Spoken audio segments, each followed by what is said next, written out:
Well, I want to give you some good news here first. So when we were asked to tell the person next to us who the most famous person was that we ever met, I was walking out to go get, I have to admit this, a couple of chocolate donuts before I preached here.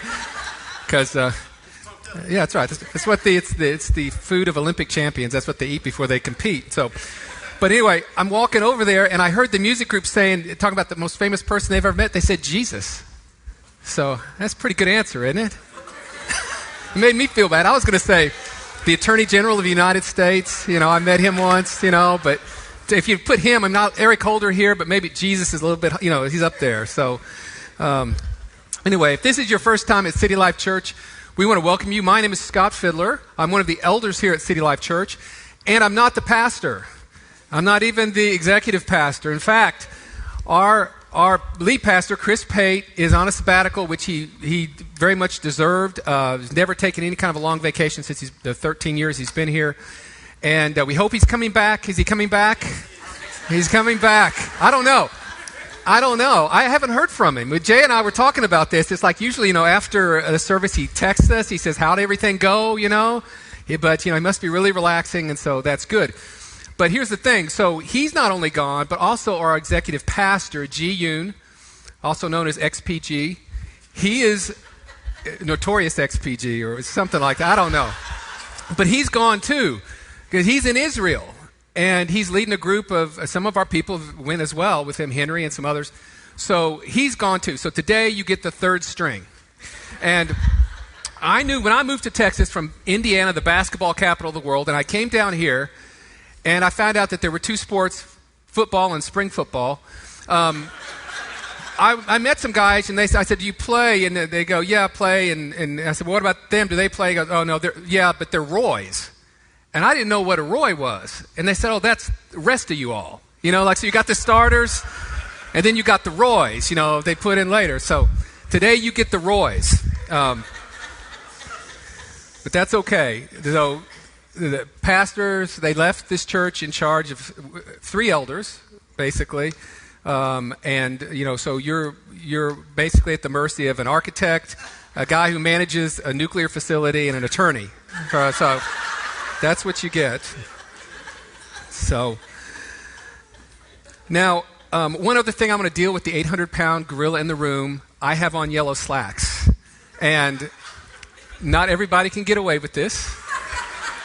It's not even clear if I can get away with it. But I wanted to tell you this because I also bought a yellow car last summer, and when I got the car, I had the wheels painted yellow too. Now, some of you, probably thought, well, he's going through a midlife crisis, He wants everybody to look at his car and think he's important. It's not that at all. It is that I suffer from color blindness. There are some colors I don't see very well, but I see yellow. Yellow is like super vibrant to me.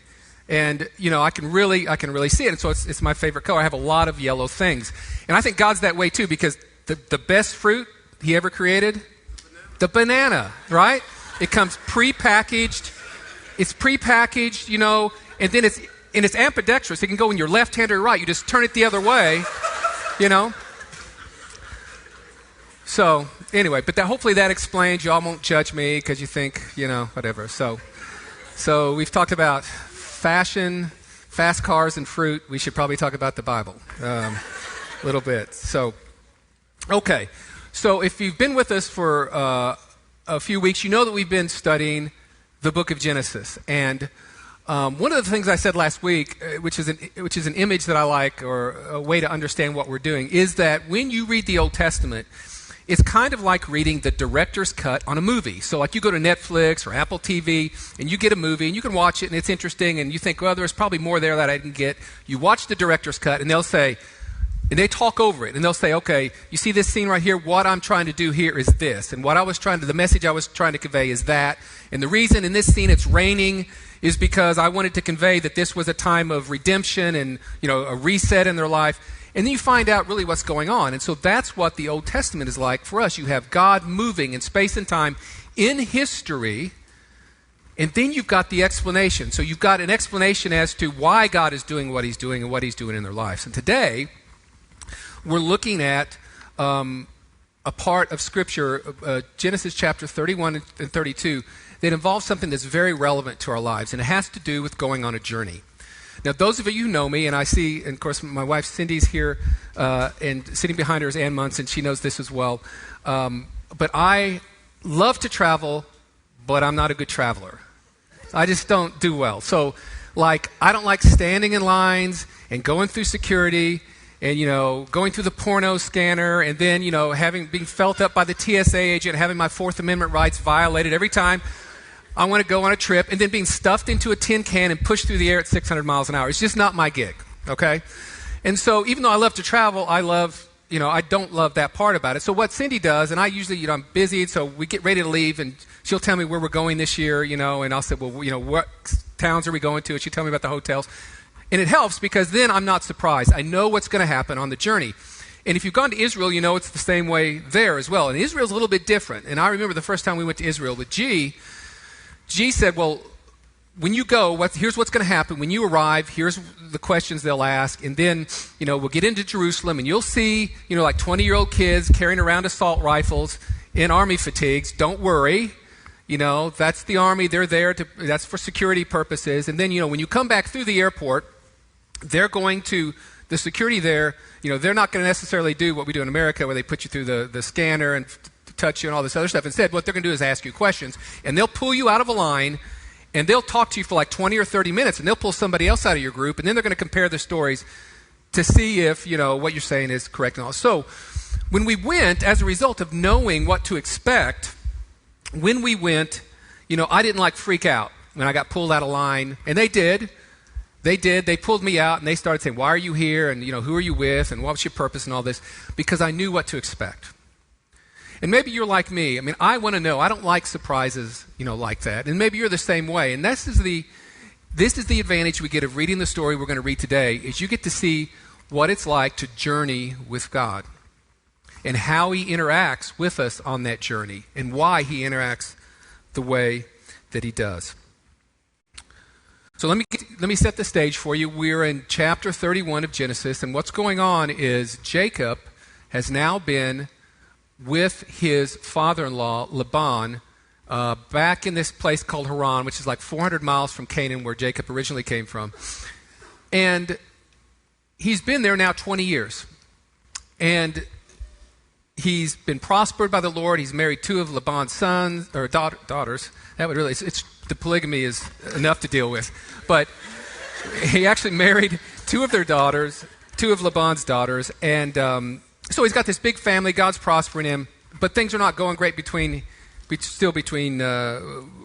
and Laban.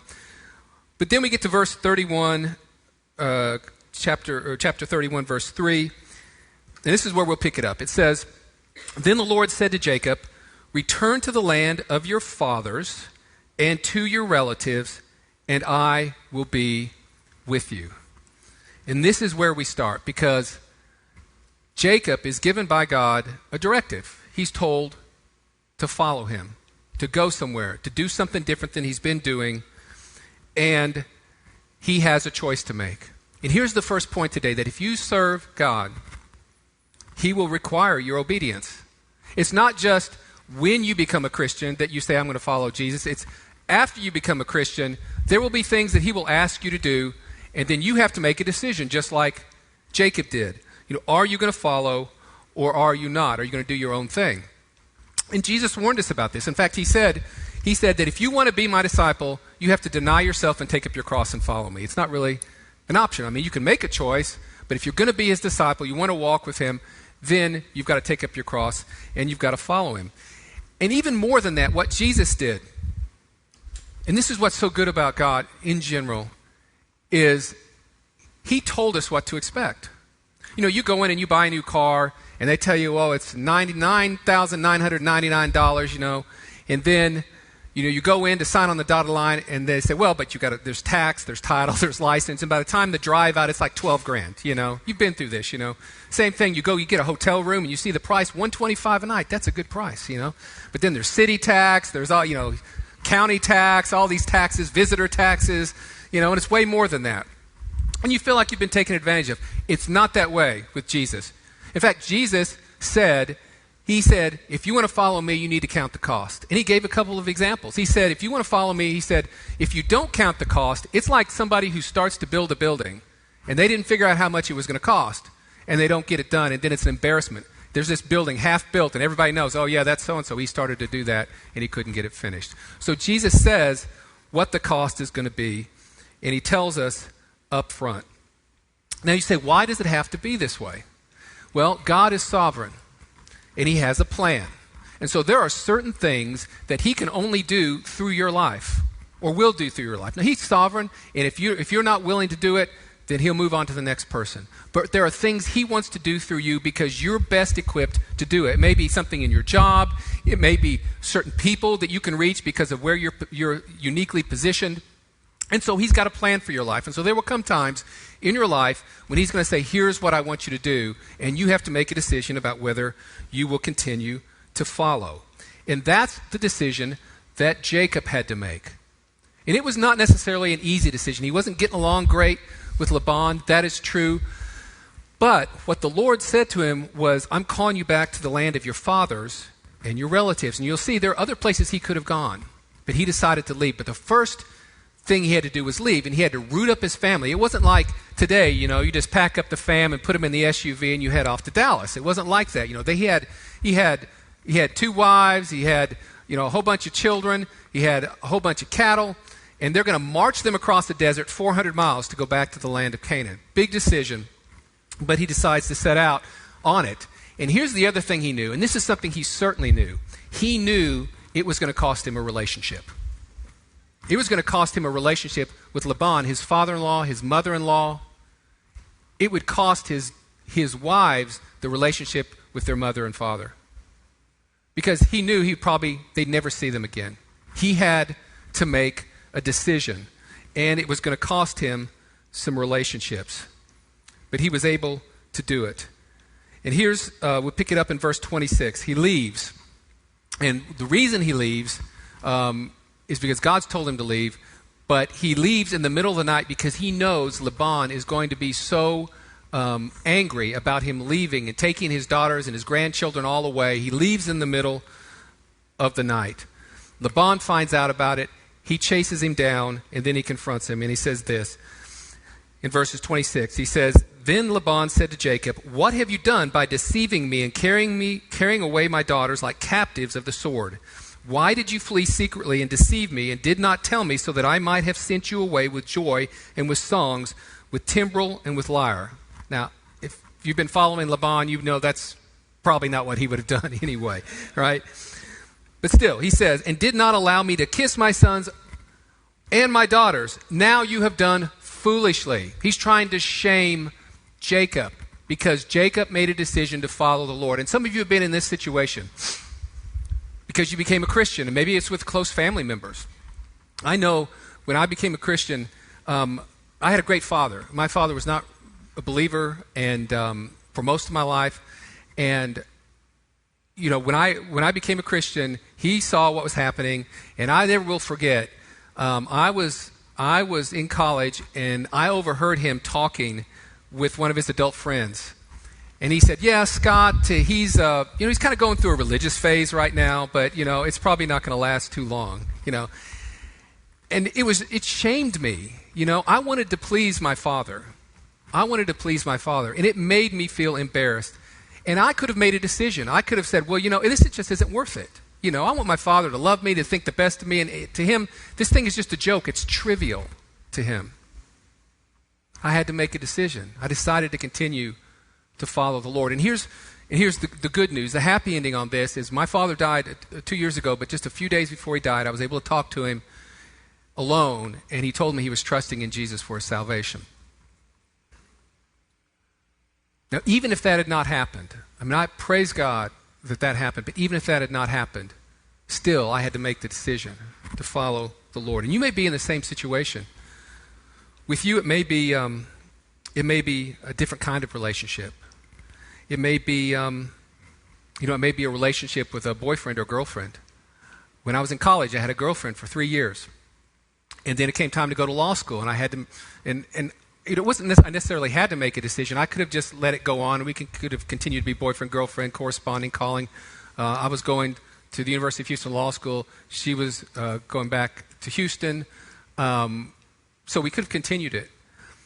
But I felt like the Lord said, no, I want you to break it off.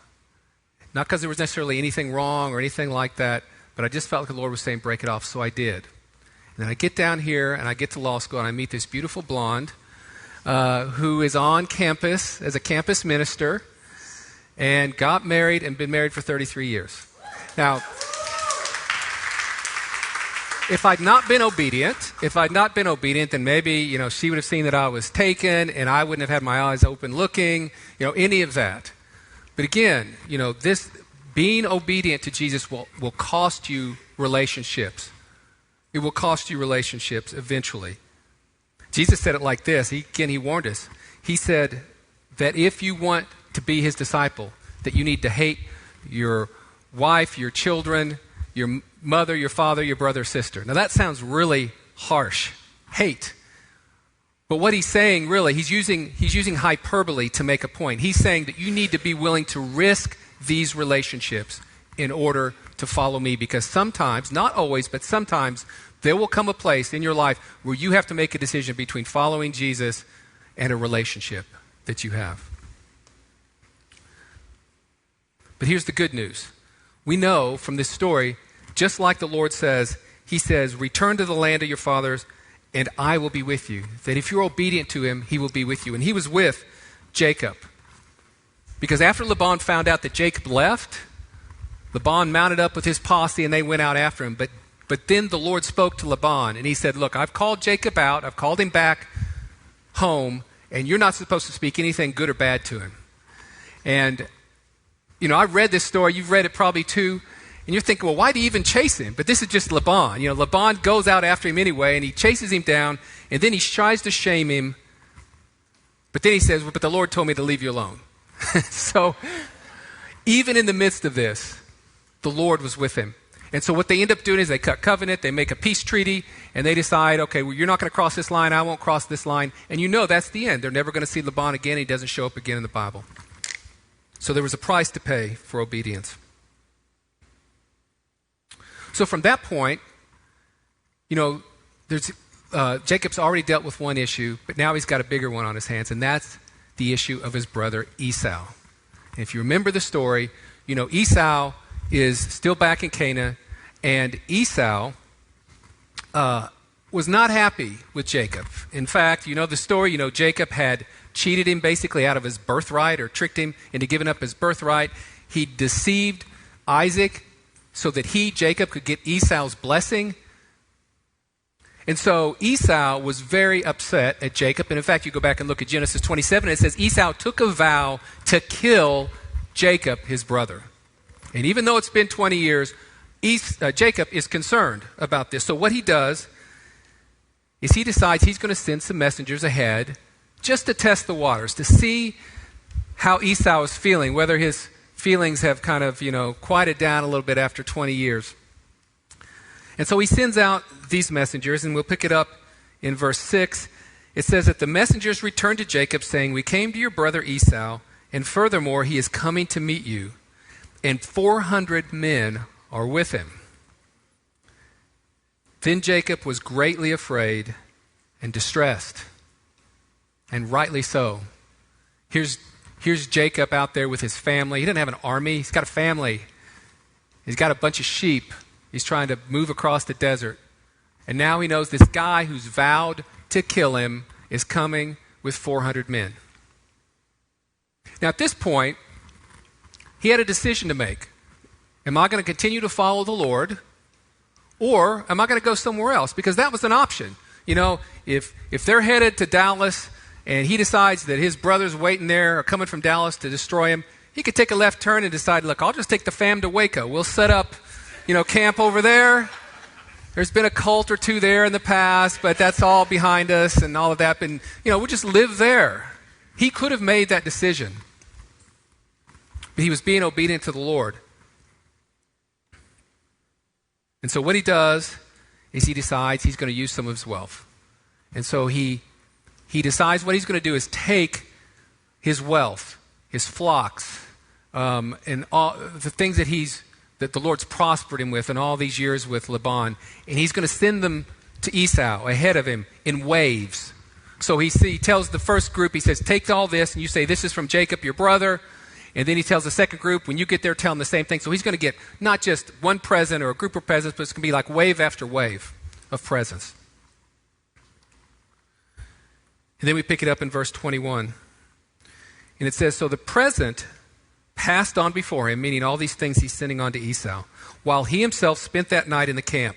Now he arose that same night and took his 2 wives and his 2 maids and his 11 children, and he crossed the ford of the Jabbok. This was a stream or a river. And he took them and sent them across the stream. And he sent across whatever he had. Whatever he had. And then Jacob was left alone. So the cost of Jacob's obedience was everything that he had. He was already given like half of what he had to Esau, and then the other half he still sends across, and knowing that Esau's coming with 400 men, and if they come, they'll just take everything. But instead of turning and going in a different direction, he sends them on. And here's the point, that obedience to God will sometimes cost you your stuff. The stuff that we chase after our whole lives, material goods, wealth, money, cars, homes. Sometimes to be obedient to the Lord, you've got to be willing to give those things up. Jesus dealt with this issue with a guy that came to him, a young guy, a wealthy man, came to him, and he said, "Teacher, what do I need to do to inherit eternal life?" And Jesus said, "Well, you need to keep the commandments." And he went through the commandments, and he said, "Teacher, I've done that since I was a child." And then it says Jesus loved him. And I think that's important, because it wasn't like Jesus, it didn't say Jesus judged him because he was legalistic. You know, you read some of these commentaries, and it's like, you know, they judged the rich young ruler because he kept the law, you know. But what happened next was Jesus said, one thing that you lack, take everything that you own, sell it, give the proceeds to the poor, and come and follow me. For him to go on, for that rich young man to go on, he had to go on without his stuff. Now, that's not a demand that the Lord makes of every one of us. It's not.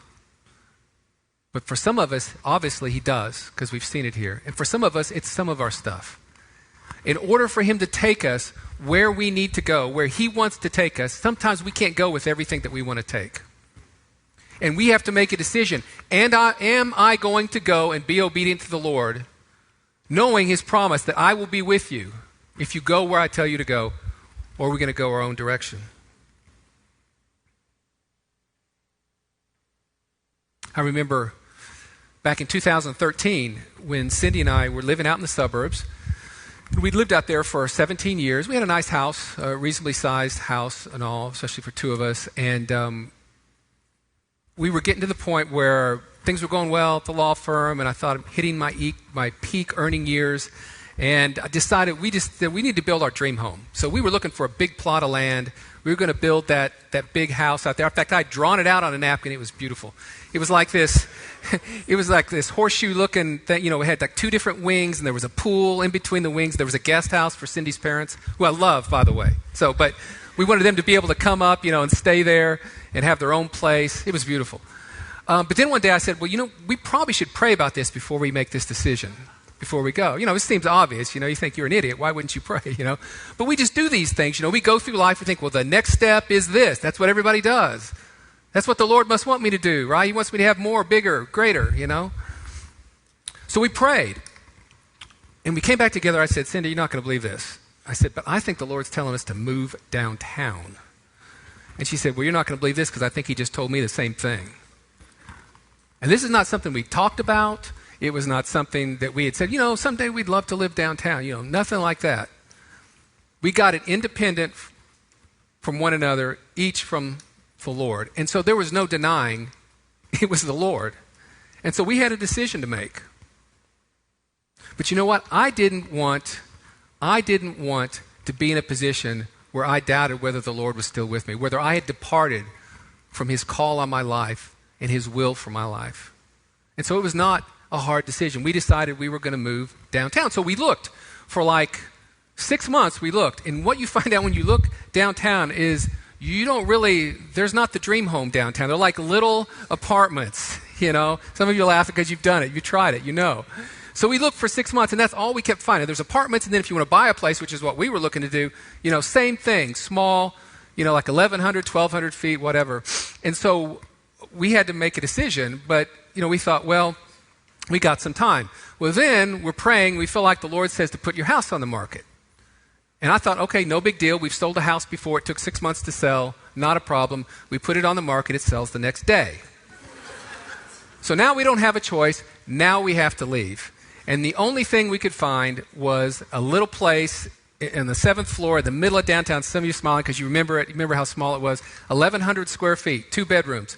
It was so small. We had 2 cats that we took down there. And the one cat kept running down the hall toward the door. And we couldn't figure out why she was doing that. And then we realized she was looking for the rest of the place. It was so small.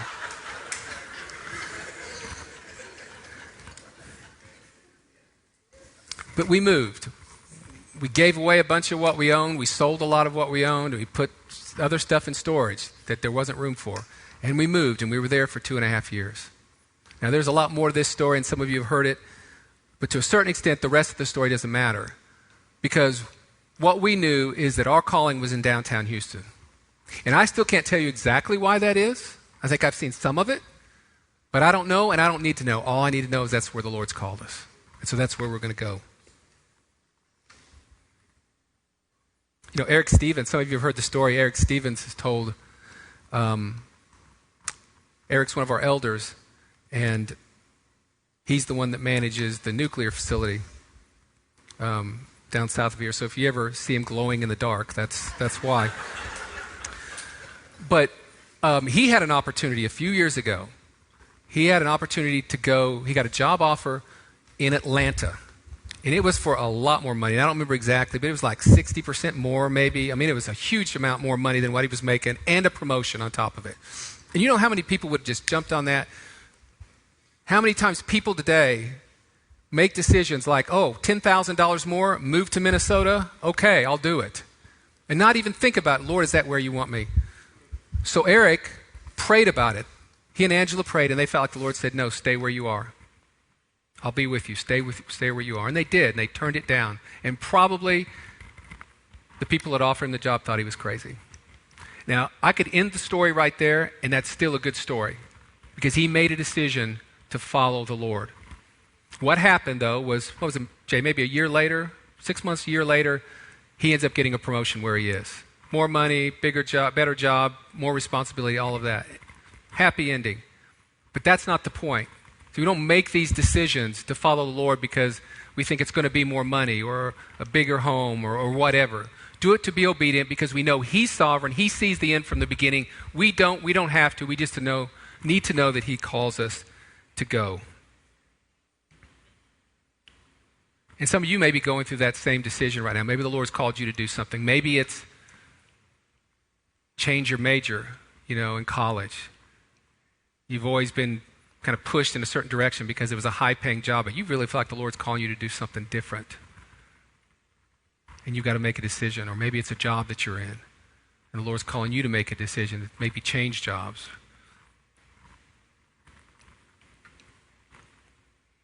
Sometimes He calls you to give up your stuff, to be obedient to Him. Then we pick up in verse 24. It says, Then Jacob was left alone, and a man wrestled with him until daybreak. Now here's the cool thing. You'll see this in a minute, but this is not just a man that's wrestling with Jacob. Actually, this is God. And we don't know.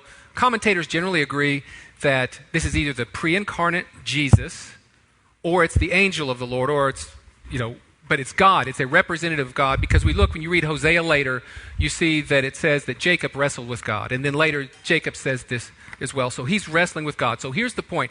Even after he lets go of all of his stuff, whatever he had, including his family, sends him across the river, and he's there alone, God is with him. Even in this instance.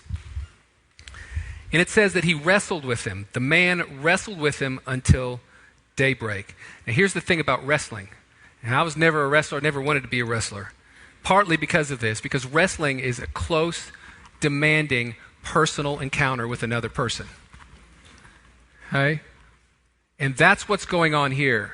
And it's not just for a short time. It goes on all night.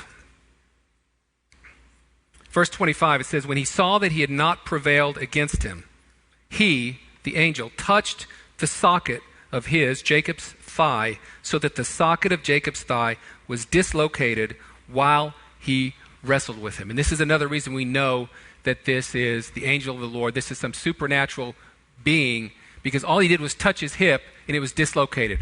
I texted Ugo Ehekwazu, who's our resident orthopedic surgeon, yesterday, and just asked him. I said, can you have a hip that just gets dislocated because you're wrestling with somebody? He said, it happens because of high energy and high energy impact. So usually like a violent car accident is when somebody dislocates a hip. It doesn't happen because you're rolling around on the ground with somebody. Okay, so this is God, a supernatural being, an angel of the Lord, the pre-incarnate Christ, that touches his hip and dislocates it. And you say, what does that mean? What does that have to do with anything? But the point is that to be obedient to God, sometimes it costs you brokenness. That you need to be broken. Jacob, probably very strong-willed. One thing we know from last week when we talked about him was he comes to the well where he first meets Rachel, and there's like 3 other shepherds there. They're waiting for another flock to come so they can all move the stone off this well. And Jacob is even though he's older, he's so excited about seeing Rachel that he goes and moves this stone off the well by himself. We knew he was successful, probably strong-willed, but he needed to be broken. Here's what James, brother of Jesus, said. He wrote that God opposes the proud, but he gives grace to or exalts the humble. And Jacob hadn't been fully broken, so God needed to break him. Some of you who maybe purchased the accoutrement horsehead mask last week and have lived the last week amongst the horses, you may know this, that a horse is no use really to man until it's broken. So what they do with the horse is they'll teach it so that it doesn't run away. It comes when it's called, it recognizes your voice, and doesn't run away when you approach it. Until it's broken, though, it's really of no use. And I so appreciate the word that Whitney gave us today. She didn't know what I was going to speak on. She didn't know I was going to talk about this scripture. But it was just a confirmation that we're on the right track this morning, because there's the example of Paul. Here's a man, the Apostle Paul, who Paul says, I was shown visions. I was told things that are unspeakable. He was given revelations about God from God himself, probably directly from Jesus, about God that perhaps no other person has been able to understand or has been revealed to any other person. And he said these visions, these things that I was told about were so magnificent that in order to keep me from exalting myself, from being full of pride and not being useful to the Lord, he allowed a messenger of Satan to come to me, to buffet me. And he said, I prayed 3 times. 3 times he prayed that the Lord would take it away. And here's the man who had laid hands on people and seen them healed. He'd raised somebody from the dead. He'd prayed for people and saw them baptized in the Holy Spirit and prophesying and speaking in tongues. The power of God had come through him and touched people. And yet he's praying. He prayed 3 times and the Lord didn't take it away. And then finally the Lord speaks to him. And he says, my grace is sufficient for you, for my power is perfected in your weakness.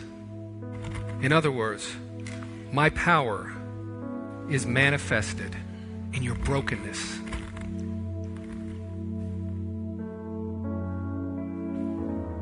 Now, I don't know what you may be going through.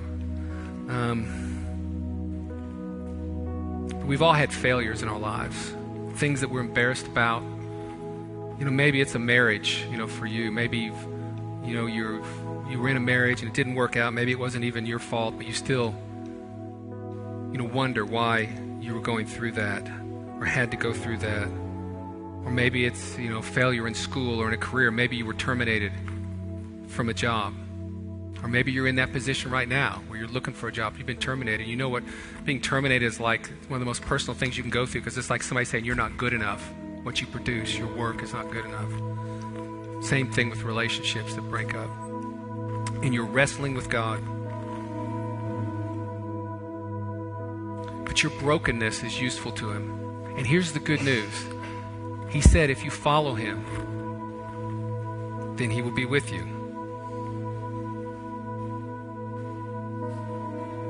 We go on to verse 26.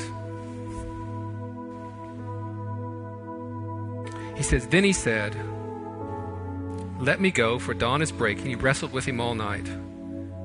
But he said, I will not let you go, this is Jacob, unless you bless me. Now he's asking for a blessing. He's had wealth, he's had family, so he's probably not talking about that. He's asking for something different. Watch what the response is. So he said to him, the angel of the Lord says to Jacob, what is your name? And he said, Jacob. Now this is strange. If this is the angel of the Lord, he knows what his name is. Why would he ask him to state what his name is? Because the name Jacob means deceiver. It means deceiver. He deceived his brother. He deceived his father. He deceived Laban when he left. His life was full of deceit. This is who he was. And this is what happens when you go on the journey with God. He will take you to a place where you have to confront who you really are. So when the angel of the Lord asked Jacob, what is your name? He's asking him to confess, to come face to face with who he really is. And so he says, Jacob, this is who I am. And here comes the blessing. Here's the response. He said, for your name shall no longer be Jacob, but be Israel, for you have striven with God and with men and have prevailed. He gave him a new name. He recognized the new name was the indicia, the evidence that he was a new person. He'd been transformed. He was not the same person. He would limp for the rest of his life. He would be broken and useful, and the change in the name is proof that that's exactly what had happened. And here's the point. That being obedient to God is not just about the destination. But the blessing of obedience is also your transformation.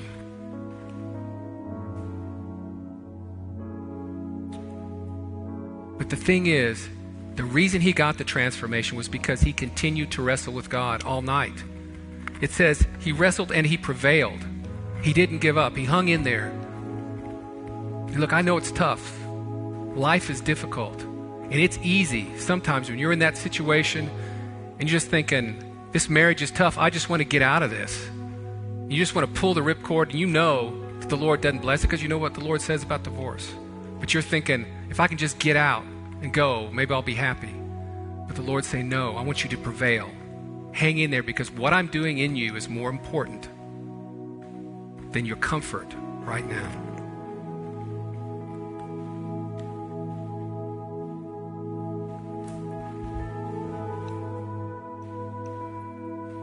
It says then in verse 30, so Jacob named the place Peniel, for he said, I have seen God face to face, yet my life has been preserved. Here's the other reason we know he's been transformed, because he said he's seen God face to face. Do you remember what it says in 1 John in the New Testament? It says that when we finally see Jesus, it says we'll be like him because we'll see him as he is. When you stand face to face with Jesus, you can't help but be changed. This is what happened to Moses on Mount Sinai. When he went up, he spent 40 days on the mountain. He comes down, his face was shining. He had to wear a veil because the people couldn't even look at him. There was too much power and glory of God coming off of Moses. And then verse 31, it says, now the sun rose upon him just as he crossed over Peniel, and he was limping on his thigh. He was a broken man, but now he was a useful man to the Lord. See, we want our relationships. We want our stuff. We want our pride. We want that affirmation. We want people to tell us that we're good at something and hold us up and look up to us. We want all of that.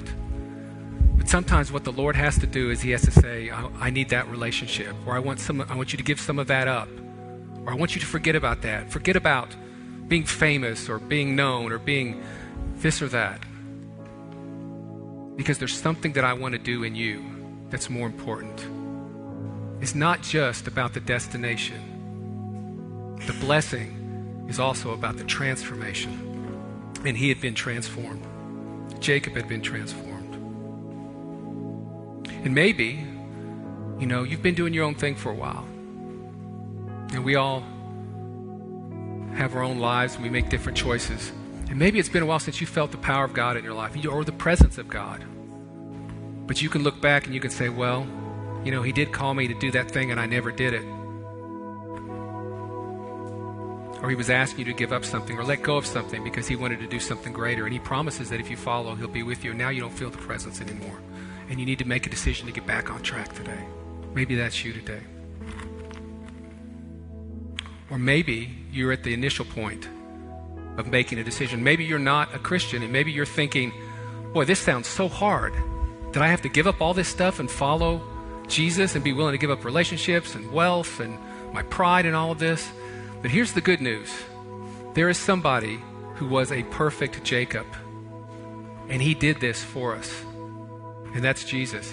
It says he left heaven to become man, gave up the rights that he had in heaven, and became man, humbled himself to become man. He even had to deal with rejection in relationships. His mother and his brother, the Bible says they thought he was crazy. He's teaching people and telling them he's the Son of God, and there's a point in the Bible, you can read it in the New Testament, where it says he was inside teaching in a house, and his disciples said, your mother and your brother are outside looking for you. And the Bible says, because they thought he had lost his mind. Jesus had to make a decision. Am I going to follow God the Father? I'm going to do what I've been called to do on earth and suffer the shame of my mother, my brothers thinking I'm crazy. He had to make that decision. He made it. He gave up his relationships. He gave up all of his stuff. A lot of commentators think that when Jesus was on the cross, he was naked. He didn't even have clothes. At the end, he had nothing. And he didn't have to give up his sin or his pride because he didn't have any. But what he did do is he took on our sin. He became the perfect Jacob. He gave everything for us so that we could be reconciled to God and follow him.